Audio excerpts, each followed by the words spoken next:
मेरी बातें अच्छी नहीं लगती ना तुम्हें अब? बहुत गुस्सा आता है ना अब मुझ पर? पहले तो मुझे आई लव यू बोलते हुए थकते नहीं थे तुम। अब मेरा प्यार बोझ बन गया है ना तुम पर? अगर तुम यही चाहते हो कि मैं तुमसे बात ना करूं, तो साफ साफ कह क्यों नहीं देते? तुम ना ही दूर करते हो मुझे खुद से, और मुझे अपने पास भी नहीं रहने देते। इरिटेट हो जाते हो ना अब मुझसे, पर पहले तो तुम्हें ऐसा कुछ भी नहीं लगता था। मैं प्यार करूं या गुस्सा करूं तुम पर, तुम्हें इस बात से कोई फर्क नहीं पड़ता था। शायद मेरा प्यार अब तुम्हारे लिए कोई मायने नहीं रखता, पर मुझे आज भी तुम्हारी उतनी ही फिक्र होती है।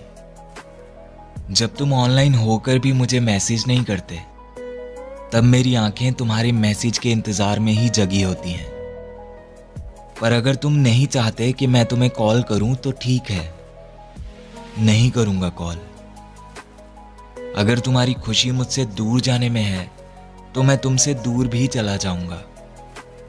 मैं वादा करता हूं तुमसे, आज के बाद मैं कभी कॉल नहीं करूंगा तुम्हें, और ना ही तुम्हें कभी मेरा मैसेज आएगा।